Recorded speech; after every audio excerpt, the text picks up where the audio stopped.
Okey, baiklah Farisha. Hari ini kita akan teruskan pembelajaran mengenai suku kata KV-KV. Okey nah. Okey, suku kata KV-KV. KV-KV maksud dia K tu apa? K tu konsonan. V vokal. Nah, jangan pula. Ni, serius ni. Okey. Pembelajaran suku kata KV-KV contohnya Baba. Okey. Kita tukar pula. Boleh baca tak?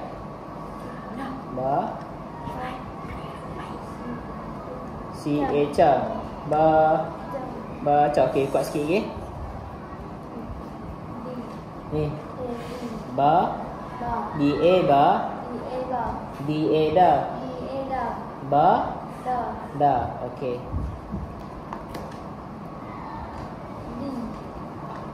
Kalau beri tolong sebut kat cikgu tak semua huruf perkataan ni menjadi perkataan apa? B-A F-A fa fa. Okey, kalau yang ni. Okey, sekarang kita akan buat latihan suku kata KV-KV. Okey, Farisha boleh mula. Okey. Tu gambar apa? Okey, B-O-B L-L-A. Okey, pandai. Kemudian gambar apa? Okey, mana ta? T-A-ta, mana ta?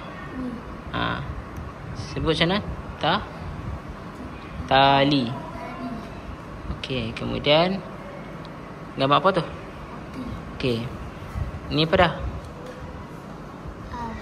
R-O. Ro. Mana satu lagi?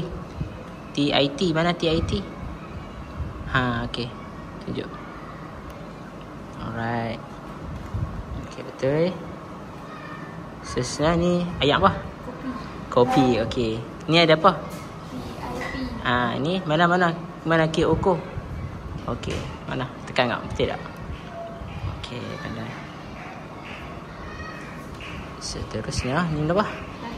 Laki. Okey. Yang mana? Tekan. Okey, eja kat cikgu tak? K-I-K kan? Okey, ni apa?